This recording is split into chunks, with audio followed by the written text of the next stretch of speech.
السلام علیکم. ہم سیدنا خالد بن ولید رضی اللہ تعالیٰ عنہ پر اپنی گفتگو کو جاری رکھیں گے. اس سے پہلے کہ ہم ان کی شام کی کیمپینز پر بات کریں، ہم تھوڑا سا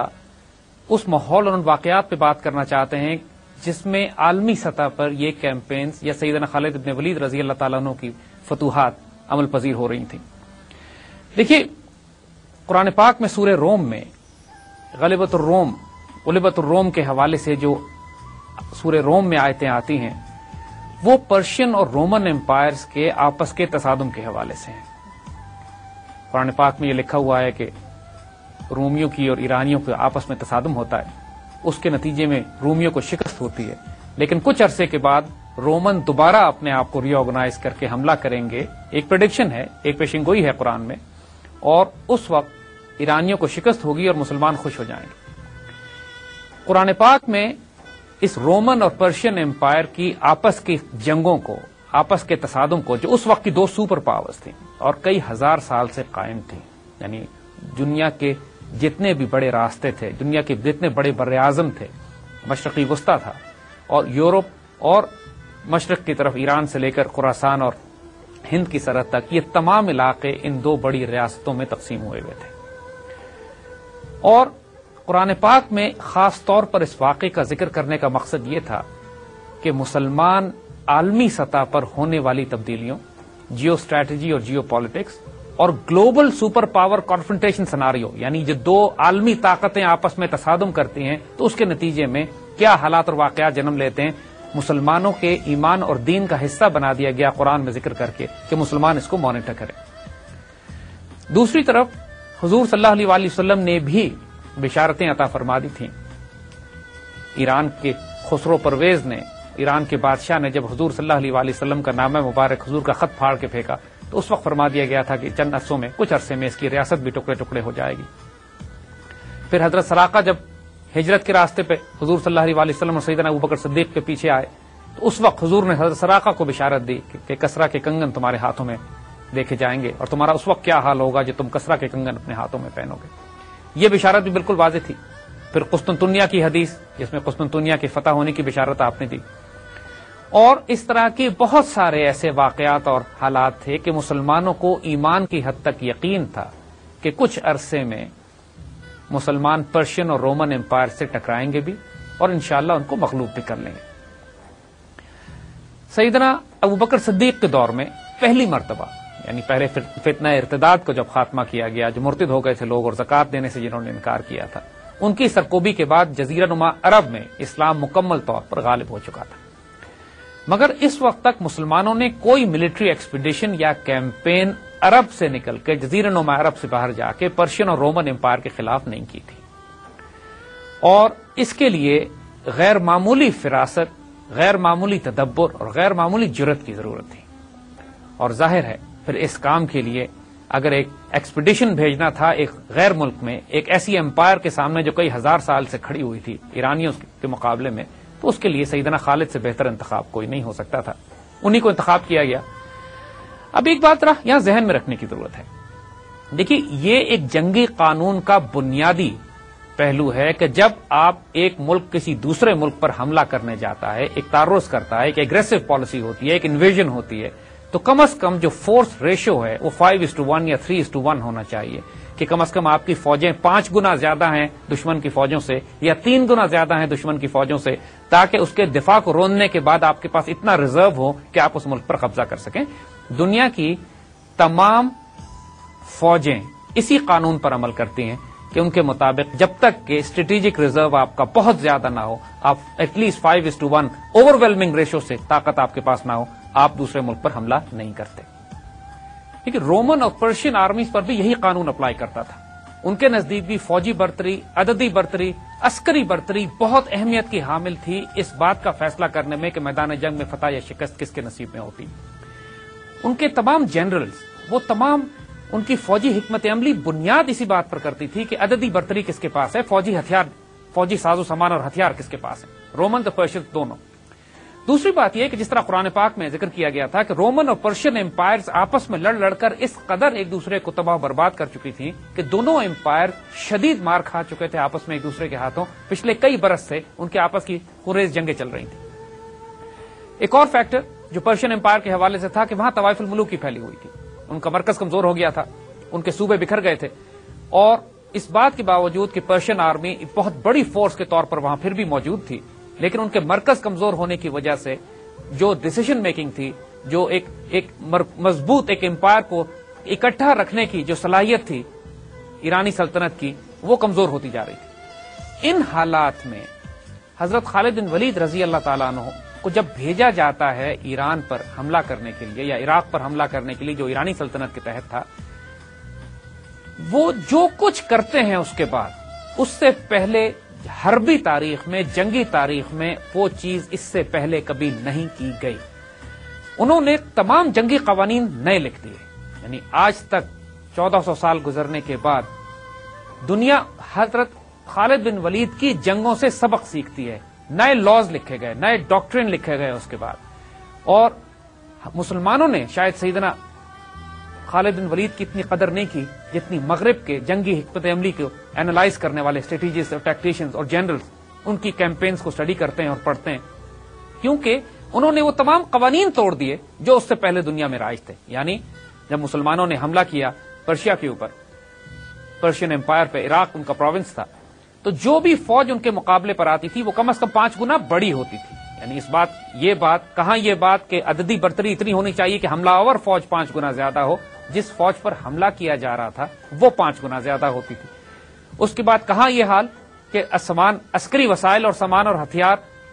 ان کا آپس میں ریلیشن شپ، مسلمانوں کا حال یہ تھا کہ ان میں کوئی ریگولر آرمی نہیں تھی، وہ ایک بہت ہی غیر معمولی فوج تھی کہ جس میں نہ کوئی افسر ہوتے تھے نہ کوئی جوان ہوتے تھے، جس کو چاہتے تھے افسر لگا دیتے تھے، جب چاہتے تھے افسر معزول ہو کے سپاہیوں کی صف میں آ جایا کرتا تھا۔ یہ تمام جہاد کے جذبے سے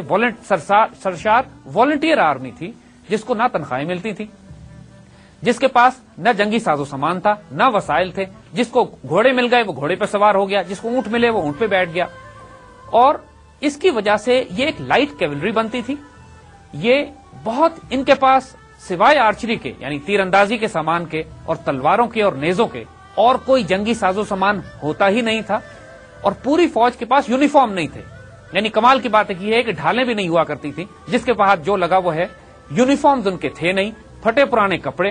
اور بعض جگہ تو تلواریں بھی بغیر نیام کے ہوتی تھی، صرف کپڑے لپیٹ دیے جاتے تھے ان کے اوپر۔ آپ صرف یہ اندازہ کیجئے کہ یہ وہ فوج ہے کہ جو سیدنا خالد بن ولید اپنی قیادت میں جزیرہ نما عرب سے نکال کر پرشین امپائر کو چیلنج کرنے کے لیے لے کر جا رہے ہیں۔ اور پھر اس سے اگلی بات ہم آپ کو بتائیں، یہیں پہ بات کافی نہیں ہے، پھر جو جنگیں ہوا کرتی تھیں، یعنی جو تمام عراقی کیمپینز کی جنگیں ہیں، چاہے جنگ ذات سلاسل ہے یا اس کے بعد ہونے والی جتنی بھی، اس میں جو کیجوئلٹی ریشو تھا وہ اتنا غیر معمولی ہوا کرتا تھا کہ عقلیں دنگ رہ جاتی ہیں۔ یعنی ایک طرف پوری پرشین آرمی ہے، ایک طرف یہ ریگ ٹیگ پھٹے پرانے کپڑوں میں ایک والنٹیئر ملیشیا آرمی ہے جو جذبہ جہاد سے صرف سرشار ہو کے جاتی ہے اور تمام جنگی قوانین توڑ رہی ہے، یہ کیونکہ نہ اس کے پاس وسائل ہے نہ عددی برتری ہے، اور یہ ایک ایسی جگہ پہ جا کر جنگ کرنے کی کوشش کر رہے ہیں جہاں پہ ان کی سپلائی لائن بھی بہت زیادہ ایکسٹینڈ ہو جاتی ہے، یعنی ایکسٹیریئر لائنز پر آپ آپریٹ کر رہے ہیں، دشمن ہوم گراؤنڈ پہ کام کر رہا ہے، لہذا تمام جنگی قوانین تو یہاں ٹوٹ چکے ہیں۔ اس کے بعد جب جنگ ہوتی ہے تو نتیجہ کیا ہوتا ہے؟ یعنی جنگوں میں حال یہ ہوتا ہے کہ جب پرشینز کے ساتھ جنگ ہوتی ہے تو ایک جنگ میں 50,000 مارے جاتے ہیں اور مسلمان 400 شہید ہوتے ہیں۔ یعنی ریلیشن شپ بھی یہاں پر عقل کو دنگ کر دینے والا ہے کہ جنگی وسائل پورے نہیں ہیں، آپ ہوم گراؤنڈ میں نہیں ہاسٹائل ٹیریٹری میں جنگ کر رہے ہیں، آپ کے پاس وسائل پورے نہیں ہیں، اور اس کے بعد جب جنگ ہوتی ہے تو اتنا غیر معمولی نتیجہ نکلتا ہے کہ دنیا کی تمام جنگی حکمت عملی یہاں پھر فیل ہو کے رہ جاتی ہے۔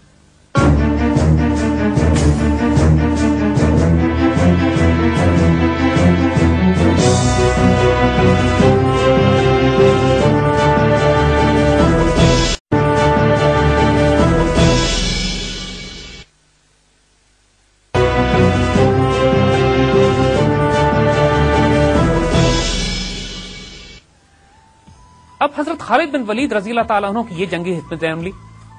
رومن اور پرشین امپائر کا یہ حال، ان کے اپنے اندر پرشینز میں طوائف الملوکی اور مسلمانوں کی وہ غیر معمولی قوت اور طاقت جس کے اندر جیسے ہم نے ذکر کیا کہ روحانی پہلو بہت زیادہ شامل، اور سیدنا خالد بن ولید کو سیف اللہ کا جو لقب حضور صلی اللہ علیہ وسلم کی طرف سے دیا گیا تھا، اس کی روحانی تائید اتنی تھی کہ جو کچھ اس کے بعد ہو رہا تھا وہ کسی جنگی قانون اور قاعدے کے تحت نہیں ہو رہا تھا، اتنا غیر معمولی تھا کہ اس کو کسی طرح اس وقت کا کوئی اینالسٹ، کوئی جنرل، کوئی اسٹریٹجسٹ، کوئی حکمران یا کوئی بادشاہ اینالائز نہیں کر سکتا تھا کہ اس خطرے کو کہ جو جزیرہ نما عرب سے نکل کر پرشین اور رومن امپائر پر حملہ کر رہا ہے، اس کا مقابلہ کیسے کیا جائے۔ یعنی بہت بڑا سائیکولوجیکل ایڈوانٹیج جو مسلمانوں کو خود بخود مل گیا وہ یہ کہ شروع میں اوور کانفیڈنٹ پرشین اور رومن امپائر نے تو مسلمانوں کے کسی کھاتے میں ہی نہیں رکھا۔ وہ یہ سمجھے کہ یہ تو روپے اور پیسے اور جائیداد اور دولت اور مال و دولت کے چکر میں کچھ لٹیرے آ گئے ہیں کہ جو ہمارے ملک پر قبضہ کرنا چاہتے ہیں، اور ان کو تو ہم اپنی چھوٹے چھوٹے جرنیلوں سے اور چھوٹے چھوٹے کمانڈروں کے ذریعے مار کے بھگا دیں گے۔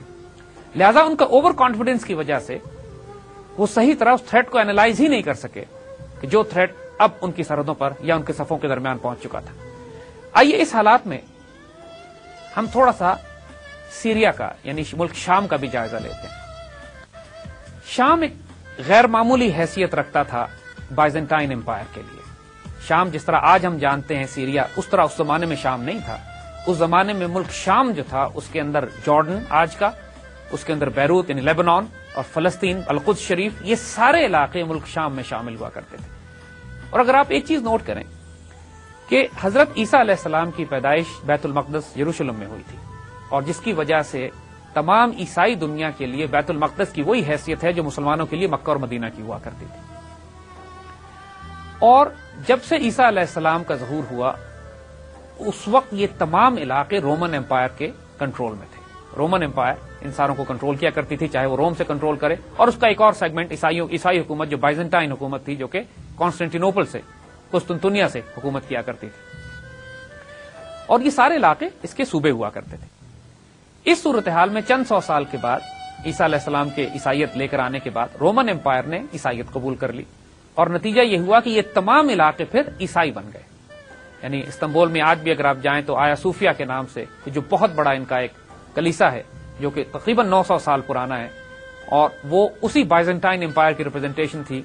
تمام صلیبی جنگیں جو ہوا کرتی تھیں اس کا مرکز اور بنیاد شروع میں کانسٹینٹینوپل تھا، بائزنٹائن امپائر اس کی بنیاد ہوا کرتی تھی،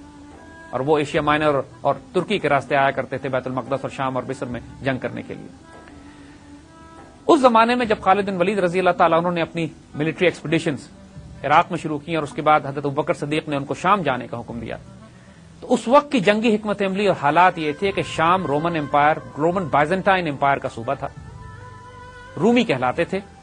اور بنیادی طور پر جتنے کمانڈرز تھے وہاں پر وہ تمام یورپ سے آیا کرتے تھے۔ یعنی ایک غیر معمولی بات یہ ہے کہ اگر ہم اس کو آج کی پرسپیکٹو میں اینالائز کریں تو جو کچھ اس وقت مسلمانوں اور رومنز کے درمیان میں ہوا وہ پہلی بڑی صلیبی جنگ تھی۔ یعنی وہ ایک طرف وہ تمام کروسیڈنگ آرمیز شام میں موجود تھی، اور بذات خود ہرقل یعنی ہرکولیس جس کا نام تھا، جو کانسٹنٹائن تھا، جو he was the king of Constantinople, جس کا مرکز کانسٹینٹینوپل تھا، قسطنطنیہ تھا، وہ بذات خود موجود تھا شام میں اور اپنی تمام فوجوں کو کمانڈ کر رہا تھا، اور اس کے جو صوبے آرمینیا سے لے کر یورپ تک پھیلے ہوئے تھے ان کے تمام کمانڈرز اور ان کی فوجیں شام میں موجود تھیں۔ یعنی اس میں یوگوسلاو کے لوگ بھی موجود تھے، آرمینینز بھی موجود تھے، فرینکش یعنی یورپ کے لوگ بھی، جس کے اندر انگریز اور فرینچ اور جرمنز اور دوسرے یہ تمام قومیں جو بعد میں صلیبی جنگوں کی صورت میں بھی یہ تمام قومیں دوبارہ بیت المقدس شریف کو آزاد کرانے کے لیے آئی تھیں۔ اس وقت جب سیدنا ابوبکر صدیق رضی اللہ تعالیٰ عنہ نے اپنی فوجوں کو روانہ کیا، ہراول دستے بھیجے شام میں، جبکہ خالد بن ولید رضی اللہ تعالیٰ عنہ عراق میں کیمپینز کر کے اس پر قبضہ کر رہے تھے، اس وقت پورا شام بنیادی طور پر مقامی آبادی تمام کی تمام یا عیسائی تھی، یا اس میں عرب تھے، یا اس میں مجوسی تھے پارسی، یا بنیادی طور پر وہ لوگ آباد تھے کہ جو باجگزار تھے، رعایا تھے کانسٹنٹائن کی امپائر کے۔ اب اس صورتحال میں آپ یہ دیکھیے کہ جب خالد بن ولید رضی اللہ تعالیٰ عنہ کو بھیجا جاتا ہے، اس سے پہلے جو دستے مسلمانوں کے پہلے پہنچ چکے تھے ان میں جلیل القدر صحابی حضرت ابو عبیدہ ابن جراح رضی اللہ تعالیٰ عنہ جو عشرہ مبشرہ میں شامل ہیں، وہ بھی ایک دستے کی کمان کرتے ہوئے شام میں موجود تھے۔ مختلف سمتوں سے مسلمانوں کے کئی دستے تھے جو مختلف علاقوں میں موجود تھے، اور ان کے مقابلے پر کانسٹنٹائن نے، ہرقل نے اپنی بہت بڑی فوج اکٹھی کرنا شروع کر دی، اور خطرہ یہ ہونے لگا کہ مسلمانوں کے جو دستے بکھرے ہوئے ہیں پورے شام میں، اس کی اسٹریٹجی یہی تھی کہ مسلمانوں کے دستوں کو آپس میں ملنے نہ دیا جائے، اور ایک ایک ڈٹیچمنٹ کو، ایک ایک بریگیڈ کو اپنی جگہ پہ آئسولیٹ کر کے تباہ کر دیا جائے۔ اس کی اسٹریٹجی یہ تھی کہ بہت بھاری فوج کے ساتھ وہ آئے اور آپس کے راستے درمیانی راستوں کو منقطع کر کے ابو عبیدہ ابن جراح کے ڈیٹیچمنٹ بریگیڈ ایک طرف رہ جائے گا، دوسرے صحابہ کی ڈیٹیچمنٹ بریگیڈ دوسری طرف رہ جائیں گے، اور بیچ کے راستوں کو منقطع کر کے وہ ایک ایک بریگیڈ کو گھیر کر تباہ کرتا چلا جائے گا۔ جب یہ خبر سیدنا ابوبکر صدیق رضی اللہ تعالیٰ عنہ کے پاس پہنچی تو آپ نے حضرت خالد بن ولید سے عراق میں ان کو حکم دیا کہ آپ شام تشریف لائیے، اور اپنے 900 ساتھیوں کے ساتھ انہوں نے پھر وہ غیر معمولی سفر کیا، لاجواب سفر کیا، جس کو ہم پہلے ذکر کر چکے ہیں کہ وہ ایک ریگستان سے ہوتے ہوئے جہاں پانی کا ایک خطرہ نہیں تھا اور گم ہونے کے پورے چانسز تھے، اور کسی کو یقین نہیں تھا کہ وہ سفر کر کے سلامت پہنچ سکیں گے، لیکن انہوں نے اس سفر کو کیا،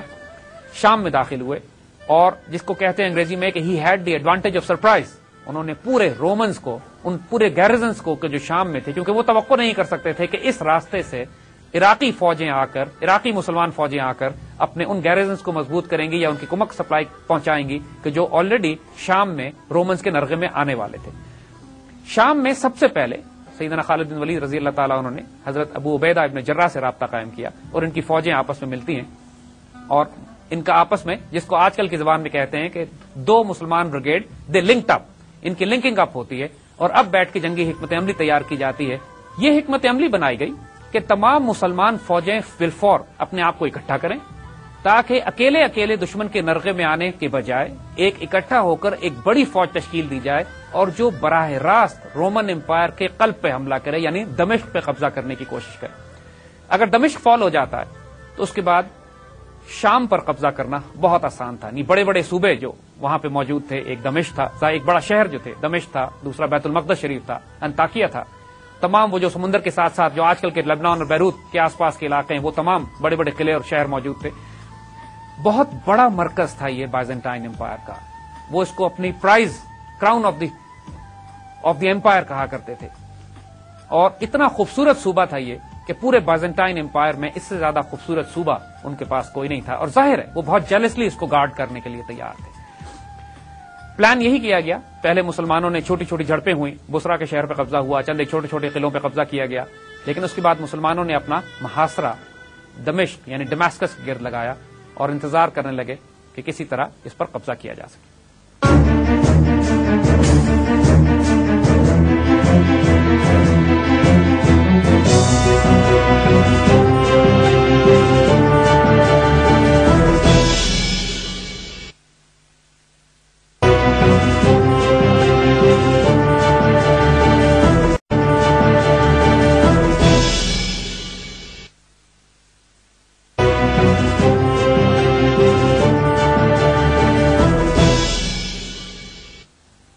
دمشق کا مسلمانوں نے محاصرہ کیا ہوا تھا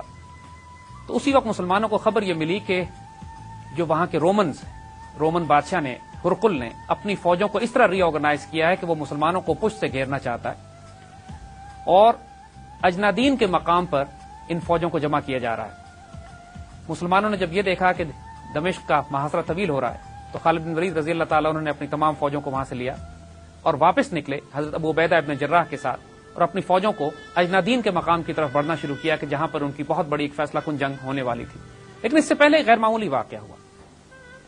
مسلمانوں کا جو لشکر وہاں سے واپس نکلا ہے تو اس کے آخر میں عورتوں کے خیمے تھے، اور مسلمان اور سیدنا خالد بن ولید اپنی فوجوں کے ساتھ جب ذرا آگے نکل گئے تو رومنز اس قلعے سے نکلے، دمشق کے قلعے سے باہر آئے، اور تقریباً 6000 سواروں نے مسلمان عورتوں کے خیموں کو گھیر لیا۔ رومنز نے مسلمان خواتین کے خیموں کو گھیر لیا۔ اس میں حضرت خولہ نے، جو حضرت زرار کی بہن تھی، انہوں نے تمام مسلمان خواتین کو ہمت دلائی، اور انہوں نے خیموں کی لکڑیاں اور ڈنڈے اور چوبے نکال کر رومن سے مقابلے کے لیے تیار ہو گئے۔ اور رومن کا خیال یہ تھا، اور 6000 رومن کیولری، ان کے سپاہیوں کا خیال یہ تھا کہ مسلمان عورتوں کو زندہ گرفتار کر کے دمشق کے قلعے میں لے جائیں گے۔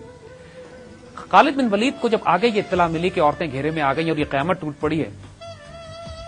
کفار کو اندازہ نہیں تھا کہ انہوں نے کس کو چھیڑ دیا ہے۔ ایک خالد بن ولید جن کی غیرت کا سوال کہ مسلمان عورتیں رومن سے قبضے میں جانے والی ہیں، اور دوسری طرف حضرت زرار کا جلال جن کی بہن پھنسی ہوئی تھی وہاں اور باقی بہنوں کے ساتھ۔ رومنز کو اندازہ نہیں ہوا کہ واٹ ہٹ دم۔ آپ یقین کریں گے کہ اس طرح سے بجلی گرائی ہے خالد بن ولید اور حضرت زرار اور چند ساتھیوں نے، ان کے پورا قافلہ آگے جا چکا تھا، یہ واپس پلٹے تھے تھوڑی سی ڈیٹیچمنٹ کے ساتھ۔ 6000 رومنز میں سے صرف 100 جان بچا کے بھاگ سکے، باقی سارے اسی میدان میں ذبح کر دیے گئے۔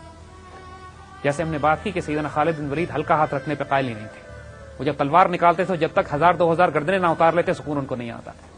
اور یہ وہ دہشت تھی جو پورے روم میں ان کے آنے سے پہلے پھیل چکی تھی، کیونکہ ان کی یہ ساری کارنامے جو کہ عراق میں کر چکے تھے، سیدنا خالد کے شام پہنچنے سے پہلے یہاں کے ایک ایک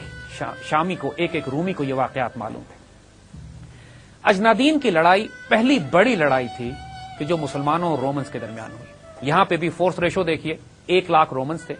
رومنز نے بھی اپنا ہراول فوج بھیجی تھی. ان کا خیال تھا کہ 40,000 کے مسلمانوں کو، جو تمام شام سے مسلمان اٹیچمنٹس اور بریگیڈز جمع ہو گئے تھے، تو 40,000 کا دستہ بنا تھا اور رومنز 1 لاکھ کی تعداد میں تھے. ظاہر ہے جیسے ہم نے عرض کیا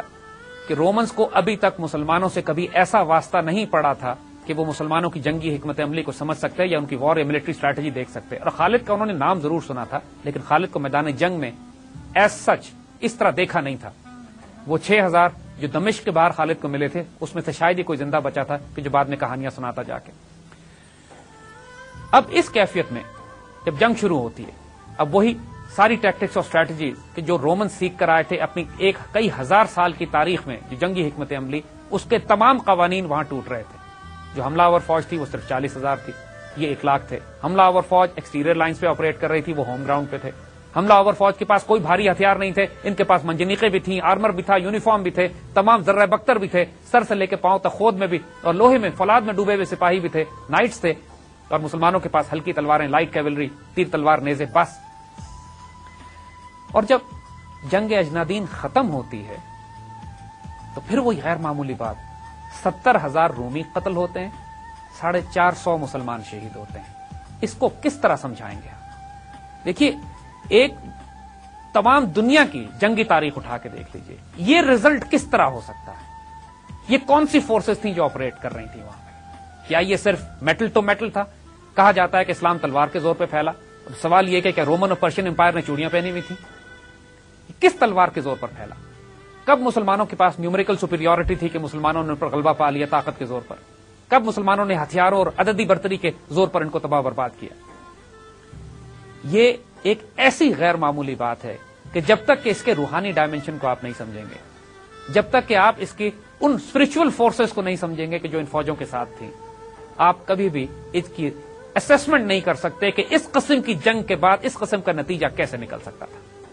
جنگ بدر میں حضور صلی اللہ علیہ وسلم کی وہ ایک مٹھی اٹھا کے پھینکنے والا واقعہ جس کو قرآن نے فرمایا کہ وہاں اذا رمیت ولکن اللہ رما، اور پھر وہ ملائکہ کے نزول کا واقعہ کہ ملائکہ صف در صف نازل ہوتے ہیں اور مسلمانوں کے ساتھ شامل ہوتے ہیں. اور اس جنگ میں بھی 14 مسلمان شہید ہوئے اور 70 کافر مارے گئے. اور اگین وہی بات کہ مسلمان ایک تہائی تعداد بھی نہیں تھے اور بے سر سلمانی کا عالم تھا، اس کے باوجود ڈیسائسو بیٹل، ڈیسائسو وکٹری مسلمانوں کے نصیب میں آتی.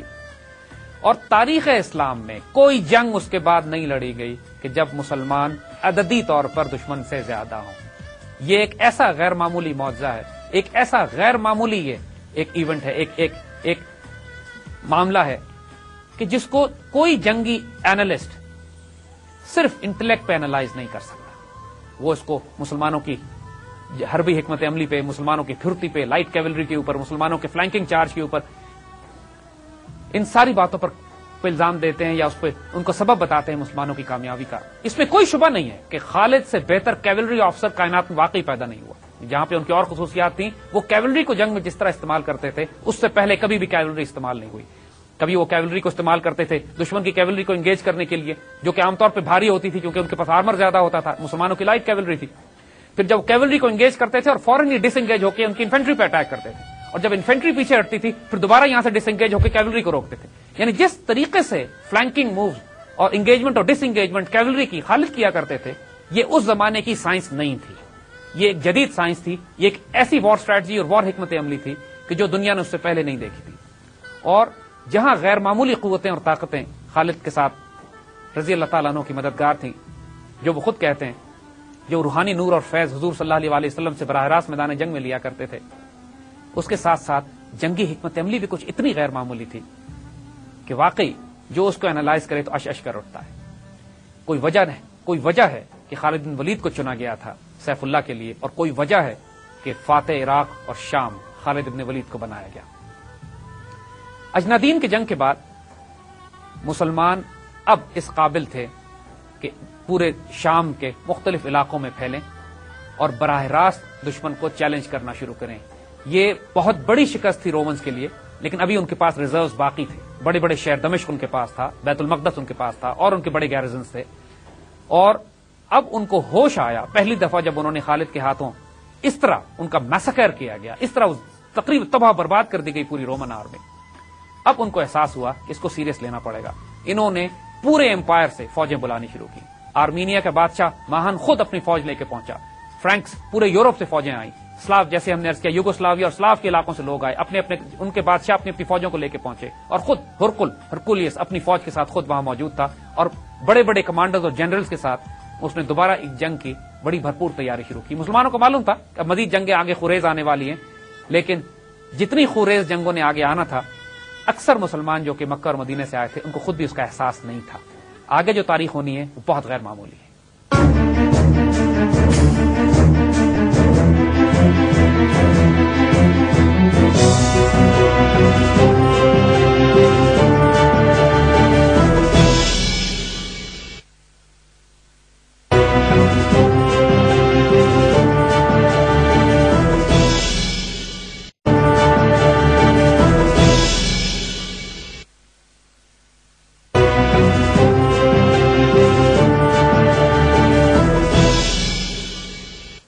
اب ہم تھوڑی سی بات کرنا چاہیں گے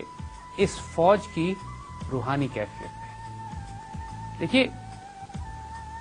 جو کچھ فتوحات اس کو مل رہی تھیں،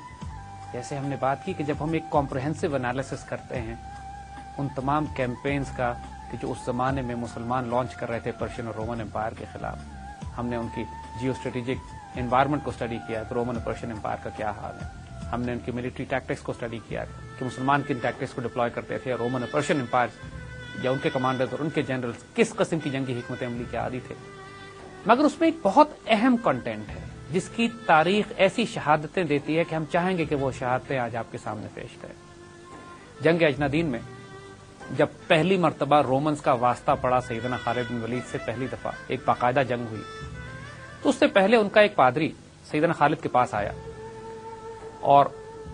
سیدنا خالد سے کہتا ہے کہ کیا تم ان کے سپہ سالار ہو؟ خالد بن ولید رضی اللہ تعالیٰ عنہ نے فرمایا کہ میں اس وقت تک ان کا سپہ سالار ہوں جب تک میں اللہ اس کے رسول صلی اللہ علیہ وسلم کے حکم کی اطاعت کرتا رہوں گا، اور جب میں حکم عدولی کروں گا پھر نہ یہ میری عزت کریں گے نہ میں ان کا سپہ سالار ہوں گا. بے اختیار پادری کے منہ سے نکلا،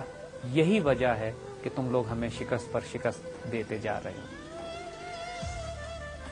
اسی طرح حضرت خالد بن ولید رضی اللہ تعالیٰ عنہ نے حضرت زرار کو بھیجا کہ وہ جائیں اور رومنز کے لشکر کی جاسوسی کریں. اور زرار مشہور تھے ننگے بدن لڑنے پہ، یعنی کمر تک وہ اپنی قمیض اتار دیتے تھے اور تلوار اور نیزہ ہاتھ میں لے کر دور سے پہچانے جاتے تھے کہ یہ زرار لڑ رہے. اور زرار چونکہ نسبت طبیعتاً فطرتاً ایک دلیر اور جانباز،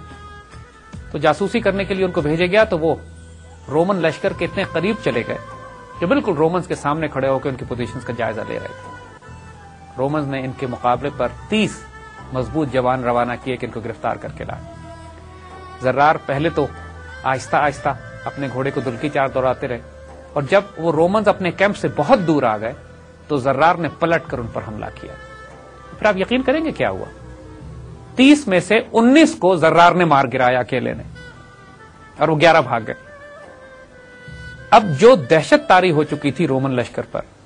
مسلمانوں کی اور واقعی یہ افواہیں گردش کرنے لگیں وہاں پر کہ شاید یہ کوئی غیر مرئی قوتیں اور طاقتیں ان کے ساتھ ہیں. رومن جنرل نے اپنا ایک جاسوس بھیجا خالد بن ولید رضی اللہ تعالیٰ عنہ کے لشکر میں، اور یہ تاریخ ریکارڈ کرتی ہے ان الفاظ کو اور ان واقعات کو. اس شخص نے مسلمانوں کے ساتھ، وہ عرب عیسائی تھا، آسانی سے مسلمانوں میں گھل مل گیا اور مسلمانوں کو معلوم بھی نہیں ہوا، اور مسلمانوں کے لشکر میں آ کے اس نے رات گزاری اور واپس جا کر اپنے بادشاہ کو رپورٹ کیا کرتا ہے. وہ کہتا ہے کہ رہبان باللیل والفرسان بالنہار، یہ وہ لوگ ہیں کہ رات میں ان کو دیکھو تو لگتا ہے کہ راہب ہیں، ساری رات عبادت، نماز، زہد، قرآن پڑھنے اور تلاوت میں گزار دیتے ہیں جیسے دنیا سے کوئی واسطہ نہیں. اور فرسان بالنہار، دن میں دیکھو تو ایسے شہ سوار ہیں کہ لگتا ہے کہ اور کوئی کام ان کو نہیں سوائے شہ سواری کے. اور پھر ساتھ اس نے یہ کہا کہ یہ لوگ ایسے ہیں کہ اگر بادشاہ کا بیٹا ان کا چوری کرے تو اس کے ہاتھ کاٹ دیں، اور اگر بادشاہ وقت خود برائی یا بدکاری کرے تو اس کو سنسار کر دے. یعنی یہ اتنی بڑی تصدیق اور گواہی مسلمانوں کے کیریکٹر اور کردار پر، اس پوری فوج کے کردار پر جو تاریخ میں ثبت کر دی گئی ہے، لکھ دی گئی ہے ہمیشہ. ایک عیسائی جاسوس نے اپنے بادشاہ کو رپورٹ کیا جا کے کہ اس کردار اور اس اخلاق کے لوگ اب ہم سے مقابلہ کرنے کے لیے آئے. جنگ اجنادین، اس کا نتیجہ ہم نے آپ کو بتا دیا. تقریباً 50 سے 70 ہزار رومن قتل ہوئے اور صرف 450 مسلمان شہید ہوئے. یہ بات عقل میں آنے والی نہیں ہے. ایک پروفیشنل سیکیورٹی اینالسٹ ہوتے ہوئے بھی اگر صرف انٹلیکٹ پہ ہم اس کو اینالائز کریں تو ہم اس کو نہیں سمجھ پاتے کہ مسلمانوں کی کیجولٹیز اتنی کم کیوں ہوتی ہیں، جبکہ مسلمان تعداد میں بھی 1/5 یا 1/6 ہوا کرتے تھے. اس جنگ میں کم از کم 1/3 کا ریشو تھا. مسلمان 40,000 اور رومن 1 لاکھ. ہتھیاروں کا بھی کوئی توازن نہیں تھا. یہ وہ غیر معمولی باتیں تھیں جن کو ہم انٹلیکچوئل پلین پہ نہیں لیکن روحانی یا اسپرچل پلین پر سمجھ سکتے ہیں. اور جب تک کہ مسلمان جنرل، مسلمان اینالسٹ، مسلمان ٹیکٹیشینز اس روحانی ڈائمینشن کو شامل نہیں کریں گے جس کا آغاز ہر مسلمان جنرل کی ہر مہم میں، ہر اس غازی نے جس نے تاریخ مرتب کی ہے، اس میں سب سے اہم پہلو یہی روحانی ڈائمینشن رہا ہے. چاہے وہ جنگ بدر کی مٹی اٹھا کر پھینکنے سے ہو جو حضور صلی اللہ علیہ وسلم نے پھینکی، یا اس کے بعد آنے والے تمام جنگوں میں اور حالات میں اور واقعات میں. یہ نظر نہ آنے والی ڈائمینشن وہ ہوتی ہے جو فیصلہ کن ہوتی ہے میدان جنگ میں. جنگ اجنادین میں ایک بہت ہی غیر معمولی واقعہ اور بھی ہوتا ہے، اس کو ہم یہاں سنانا چاہیں گے. جب یہ ساری رپورٹس کہ مسلمان کس قسم کے لوگ ہیں، کیا ان میں روحانیت ہے، کیا ان میں طاقت ہے، اور وہ یہ دیکھ ہی چکے تھے کہ ایک ذرار جب 19 ان کے سپاہیوں کو قتل کر سکتے ہیں تو پھر آگے ان کا کیا حشر ہونے والا ہے. تو جو وردان ان کا گورنر تھا، ان کا کمانڈر تھا، اس نے ایک سکیم بنائی کہ ہم دھوکے سے سیدنا خالد بن ولید رضی اللہ تعالیٰ عنہ کو شہید کر دیں گے. اور اس کے لیے اس نے سکیم یہ بنائی کہ رات کو ایک خاص مقام پر اپنے 10 شہ سوار اس نے چھپا دیے اور ایک آدمی بھیجا اس نے قاصد کے طور پر خالد بن ولید رضی اللہ تعالیٰ عنہ کے پاس کہ جو خالد بن ولید سے یہ کہے گا جا کے کہ صبح وردان آپ سے ملنا چاہتا ہے، ان کا سپاہ سالار آپ سے ایک میٹنگ کرنا چاہتا ہے میدان جنگ کے بیچ میں. اور جب وہ خالد بن ولید ملاقات کے لیے بیچ میں آئیں گے تو وہ سپاہ سالار خالد بن ولید کو پکڑ لے گا اور وہ 10 سوار جو چھپے ہوئے تھے رومنز وہ نکل کر آئیں گے اور خالد بن ولید کو شہید کر دیں گے. یہ اسکیم انہوں نے بنائی. لیکن جب وہ عیسائی خالد بن ولید کے سامنے پہنچا ہے اور اس نے یہ سارا پلان رکھا ہے کہ ہم آپ سے محبت اور پیار کی باتیں کرنا چاہتے ہیں، ایک امن اور پیس ڈیل کرنا چاہتے ہیں، کانفیڈنس بلڈنگ میجر، CBM، یہ سارے معاملات جو آج کل ہم بھی آس پاس ان ٹرمز اور اصطلاحوں کو سنتے رہتے ہیں. دشمنوں کا مزاج اور فطرت یاد رکھیے گا کبھی نہیں بدلے گی جہاں تک مسلمانوں کا تعلق ہے.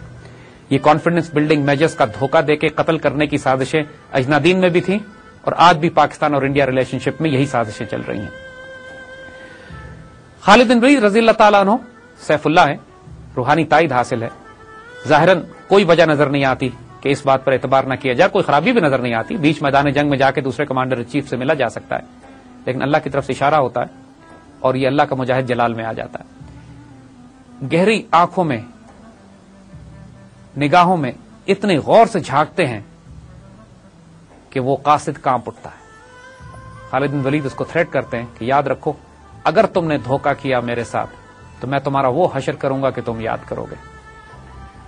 خوف کے مارے وہ قاصد جان کی امان لے کر سارے راز بتا دیتا ہے.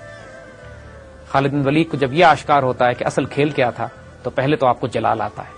اور بلکہ آپ خود یہ ارادہ کرتے ہیں کہ تلوار لے کر جائیں اور پہلے تو ان 10 چھپے ہوئے رومنز کو قتل کریں. مگر حضرت ابو عبیدہ ابن جراح نے صلاح یہ دی کہ آپ جانے کے بجائے زرار کو بھیجیے اور زرار جا کے اس جگہ پر ان کو قتل کریں گے یا ان کو گرفتار کریں گے اور اگلے دن کی اسکیم ویسی ہی رکھی جائے جیسے کہ تھی. لہٰذا اگلے دن جب خالد بن ولید وردان سے ملنے کے لیے میدان جنگ کے بیچ میں پہنچے تو اس سے پہلے رات کو حضرت زرار 10 ساتھیوں کے ساتھ جا کے ان رومنز کو قتل کر چکے تھے اور ان کے یونیفارم میں، ان کی وردیوں میں، ان کے ضرب، ان کے بختر اور آرمر پہن کر خود وہاں چھپے ہوئے تھے.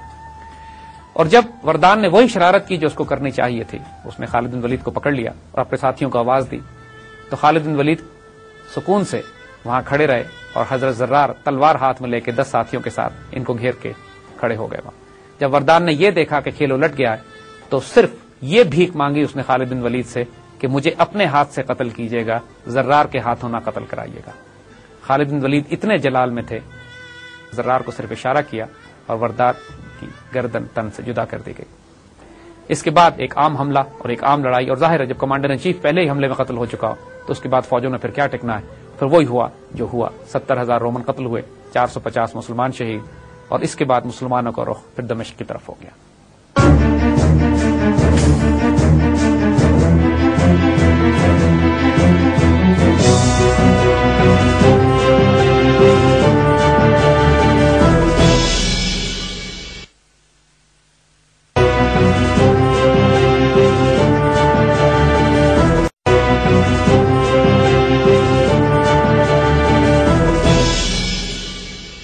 دمشق میں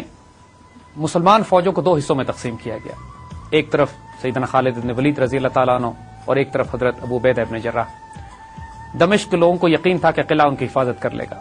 اور وہ کسی طرح بھی صلح کی شرائط پر آمادہ نہیں ہو رہے تھے۔ جو مار ان کو اجنادین میں یا اس سے پہلے کی چھوٹی چھوٹی جھڑپوں میں پڑی تھی، اس کے بعد وہ اتنے خوفزدہ تھے کہ باہر نکل کر جنگ بھی نہیں کرنا چاہتے تھے، کیونکہ دمشق ہی کا وہ واقعہ ہے کہ جب ان کے 6000 سواروں کو سیدنا خالد بن ولید نے اس بری طرح کاٹا تھا کہ اس میں سے چند ایک ہی جان بچا کے واپس پہنچ سکے تھے۔ اب اس کیفیت میں حضرت خالد بن ولید محاصرہ خاصا طویل چلا، اور خالد بن ولید رضی اللہ تعالیٰ عنہ کو ایک موقع پر یہ موقع مل گیا کہ آپ دمشق شہر کے اندر داخل ہو جائیں۔ جب آپ دمشق شہر کے اندر داخل ہوتے ہیں اور لوگوں کو معلوم ہوتا ہے کہ خالد داخل ہو گئے، تو شہری جن کو اچھی طرح معلوم تھا کہ ایک طرف خالد ہیں دوسری طرف ابو عبیدہ ابن جراح، تو تمام شہر کے بڑے بڑے لوگ اس طرف دوڑے جس طرف ابو عبیدہ ابن جراح تھے، اور دروازہ کھول کر ان سے امن کی شرائط طے کر لی اور امان طلب کی۔ حضرت ابو عبیدہ نے ان کو امان دے دی، اور پورا شہر امان اور سکون کے ساتھ ان کو یہ اطمینان دلا دیا گیا کہ یہ اب مسلمان تمہیں کوئی نقصان نہیں پہنچائیں گے۔ لیکن دوسری طرف اس امان کی اطلاع خالد بن ولید رضی اللہ تعالیٰ عنہ کو نہیں تھی، وہ دوسرے دروازے سے دمشق میں داخل ہوئے تھے اور تلوار کے زور پر تھے۔ اور ایک عجیب و غریب کھیل یہ دیکھنے کو ملا کہ 2 مسلمان فوجیں دمشق کے عین چوک پر آ کر ملتی ہیں آپس میں، ایک امن سے داخل ہو رہی ہوتی ہے کیونکہ ابو عبیدہ ابن جراح امن دے کر آئے تھے اور ان کو نہیں معلوم تھا کہ دوسری طرف کیا ہو رہا ہے، اور خالد بن ولید رضی اللہ تعالیٰ عنہ کی تلوار سے خون ٹپک رہا تھا، اور آپ فتح کرتے ہوئے شہر کو یہاں تک پہنچے تھے۔ خالد بن ولید کا استدلال تھا کہ یہ میں نے تلوار کے زور پر یہ شہر فتح کیا ہے۔ حضرت ابو عبیدہ ابن جراح کی دلیل یہ تھی کہ یہ شہر میں نے امان دے کر حاصل کیا۔ خالد بن ولید نے رضی اللہ تعالیٰ عنہ نے حضرت ابو عبیدہ ابن جراح کی دلیل کو تسلیم کر لیا، اور یہ تمام شرائط مان لی گئیں کہ اس شہر کو امان دے دی گئی ہے۔ اس طرح مسلمانوں نے دمشق پہ بھی قبضہ کر لیا۔ لیکن دمشق کی جنگ کے دوران کچھ غیر معمولی واقعات اور ہوتے ہیں۔ مدینے میں حضرت ابو بکر صدیق رضی اللہ تعالیٰ عنہ کا انتقال ہو جاتا ہے، اور حضرت عمر رضی اللہ تعالیٰ عنہ ان کی جگہ خلیفہ مقرر ہوتے ہیں۔ دمشق کی جنگ کے دوران ہی حضرت عمر نے ایک مکتوب حضرت ابو عبیدہ ابن جراح کے نام روانہ کر دیا تھا، جس میں حضرت خالد بن ولید رضی اللہ تعالیٰ عنہ کی کمانڈر ان چیف کی حیثیت سے معزولی کے احکامات تھے، اور یہ احکامات دے دیے گئے تھے کہ ابو عبیدہ ابن جراح رضی اللہ تعالیٰ عنہ ان کی جگہ پر کمانڈر ان چیف ہوں گے۔ ابو عبیدہ ابن جراح بہت زیادہ دکھی ہوئے اس خط سے، لیکن امیر المومنین کا حکم تھا، اور ظاہر ہے پھر اس پہ تعمیل لازم تھی۔ جب یہ بات حضرت خالد بن ولید رضی اللہ تعالیٰ عنہ کو بتائی گئی، اب یہاں پہ یہ کمال دیکھیں ان کا، آپ صرف ان کا مقام دیکھیے اور ان کا سٹیچر دیکھیے، اور وہ کارنامے دیکھیے جو وہ کرتے ہوئے آ رہے تھے۔ پورے عالم اسلام میں جو دھاک انہوں نے بٹھائی ہوئی تھی، دشمنوں پر جو دہشت طاری کی ہوئی تھی، جو مسلمانوں کو یہ یقین اور ایمان ہو چلا تھا کہ جس جنگ میں، جس فوج میں، جس لشکر میں خالد ہوں گے وہ شکست نہیں کھائے گا، وہ خالد جب ان کو یہ کہا جاتا ہے کہ آپ کو معزول کر کے ایک عام سپاہی بنایا جا رہا ہے، تو سر آنکھوں پہ تسلیم کرتے ہیں اس کو، اور بہت اطمینان سے کہتے ہیں کہ اگر عمر کے لیے لڑتا تھا تو اب نہیں لڑوں گا، لیکن اگر اللہ کے لیے لڑتا تھا تو اسی طرح ایک سپاہی کی طرح اپنی ڈیوٹی انجام دوں گا۔ اور تاریخ نے دیکھا کہ اس کے بعد خالد کی تلوار اسی طرح چلتی رہی جس طرح ایک مجاہد اور ایک سپاہی کی تلوار چلتی ہے۔ یہ کیریکٹر تھا۔ مجھے آج بتائیے کہ دنیا کا کون سا آج کے ہمارے حکمرانوں میں، ہمارے لیڈرز میں، ہمارے جرنیلوں میں کون ایسا ہے جس کے پاس یہ کیریکٹر ہو کہ اگر اس کو راتوں رات سپاہی بنا دیا جائے تو اس کی سنسیریٹی، اس کے اخلاص، اس کے جذبہ قربانی، اس کے جذبہ شہادت میں کوئی کمی واقع نہ ہو۔ جب اس طرح کے کمانڈرز ہوتے ہیں جیسے خالد تھے، جب اس طرح کی فوجیں ہوتی ہیں کہ جو رات کے راہب اور دن کے شہسوار ہوتے ہیں، جب اس طرح کے سپاہی ہوتے ہیں جیسے زرار تھے، تو پھر نئی تاریخ مرتب کی جاتی ہے، نئی جنگی حکمت عملی لکھی جاتی ہے، نئے ڈاکٹرنز لکھے جاتے ہیں، اور پھر وہ تاریخ بنتی ہے کہ جیسے ہم روم اور پرشین امپائر کے خلاف اس وقت کی مسلمان فوجوں کی دیکھ رہے تھے۔ خالد بن ولید رضی اللہ تعالیٰ عنہ اور حضرت ابو عبیدہ ابن جراح آپس میں بہت زیادہ ادب اور محبت کا تعلق تھا ان کا. اور جب خالد بن ولید رضی اللہ تعالیٰ عنہ نے ان سے یہ پوچھا کہ اب میرے لیے اگلا حکم کیا ہے، تب ابو عبیدہ ابن جراح نے اگلا حکم یہ دیا کہ آپ میرے نائب ہیں اور نائب کی حیثیت سے جنگ کی کمانڈ آپ کیا کریں گے. یعنی سیدنا عمر فاروق رضی اللہ تعالیٰ عنہ کو حکم کی تعمیل بھی ہو گئی، اور حضرت ابو عبیدہ ابن جراح نے جنگی حکمت عملی کے حوالے سے ایز کمانڈر ان چیف جو فیصلہ کیا کہ اپنی ساری کمانڈ اپنے سیکنڈ ان کمانڈ کو، اپنے 2IC کو سیدنا خالد بن ولید کو دے کر جنگ پھر بھی انہی کے حوالے رکھی. مسلمانوں کو دکھ ہوا، مسلمانوں کو ملال ہوا. ظاہر ہے خالد بن ولید کی قیادت لے لینا کوئی چھوٹی بات نہیں تھی، لیکن حضرت عمر رضی اللہ تعالیٰ عنہ کو یہ خیال ہونا شروع ہو گیا تھا. آپ نے بعد میں اپنے وضاحت کی اپنے کہ لوگوں کو شاید یہ شک ہونے لگا تھا کہ فتح خالد کی وجہ سے ہوتی ہے اور اللہ پہ ان کا توکل کمزور ہو رہا تھا، اس لیے میں نے یہ قدم اٹھایا. میرے دل میں خالد کے لیے ذاتی طور پر کوئی دقت نہیں، اور اس بات کی گواہی تاریخ نے دی ہے بعد میں کہ خالد بن ولید اور حضرت عمر رضی اللہ تعالیٰ عنہ کے بعد کے آپس کی، چونکہ یہ دوست تھے، آپس کے اختلافات ان کے تھے، لیکن اختلافات ان کے اللہ کے دین کے تحت تھے. کبھی کوئی ایسا اختلاف نہیں ہوا کہ جس سے فتنہ پھیلے یا کوئی دقت ہو، اور دونوں آپس میں بہت زیادہ عزت، محبت، پیار اور احترام کا رابطہ رکھتے تھے. یہ آپس میں دوست بھی تھے، تقریباً ہم عمر، اور دونوں ہی ماشاءاللہ جو پرسنالٹیز اگر آپ دیکھیں سیدنا عمر کی اور سیدنا خالد کی، تو یہ بات سمجھ میں آ جاتی ہے کہ یہ دو تلواریں اپنی اپنی جگہ پہ چمکتی تھیں. دیکھیے دمشق فتح ہونے کے بعد اب بازنطینی حکمرانوں کو، بائزنٹائن حکمرانوں کو، ہرقل کو یہ یقین ہو چلا تھا کہ سیریا اب اس کے ہاتھ سے نکلنے والا ہے. ان کے لیے یہ ایسا دہشتناک خبر تھی، ایک ایسا نائٹ میئر تھا، ایک ایسا خواب تھا جس کا یہ تصور بھی کبھی نہیں کر سکتے تھے. وہ مسلمان جس کو کچھ عرصے پہلے تک یہ صرف پیسوں پہ، روپے اور دولت پہ اور پہ ہی لالچ میں خرید کر یہ دھمکا کے ڈرا کے نکالنے کے موڈ میں تھے، اب حالت یہ تھی کہ ان کی اپنی سلطنت، ان کے اپنا امپائر، ان کے اپنے سلطنت کا سب سے خوبصورت اور زرخیز صوبہ ان کے ہاتھ سے نکلنے والا تھا. لیکن ابھی ان میں دم باقی تھا. تمام عیسائی دنیا میں، تمام بازنٹائن امپائر میں اعلان جنگ کرا دیا گیا. دنیا کے ہر کونے سے لشکر اور فوجی پہنچنا شروع ہوئے، اور جیسے ہم نے عرض کیا کہ پہلی صلیبی جنگ کی تیاری وہی کال دی گئی، کیونکہ اب بیت المقدس خطرے میں تھا. اس کے بعد کیونکہ بیت المقدس ان کے لیے ایک بہت بڑی متبرک جگہ ہے. ان کو یہ معلوم تھا کہ مسلمانوں نے جب دمشق پر قبضہ کر لیا ہے تو بیت المقدس اب ان کی زد میں ہوگا. دمشق دارالخلافہ تھا. اسی طرح جس طرح بعد کی آنے والی صلیبی جنگوں میں کالز دی گئی مسلمانوں کو اس ارض مقدس سے نکالنے کی، اسی طرح اس دور میں بھی ہرقل نے ایک عام اعلان جنگ کرایا اور لشکر پوری دنیا سے پہنچنا شروع ہوئے، اور ایک بہت بڑا لشکر جرار تیار کیا گیا، تقریباً 2.5 لاکھ جس کے اندر سپاہی تھے. اس سے بڑا لشکر بائزنٹائن امپائر نے اس سے پہلے تیار نہیں کیا تھا کسی دشمن کے خلاف.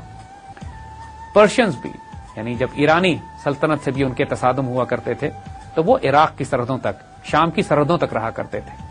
اب ایک فیصلہ کن مارکے کا وقت آ گیا تھا جس کو تاریخ جنگ یرموک کے نام سے یاد کرتی ہے. اس پر انشاءاللہ ہم آئندہ بات کریں گے.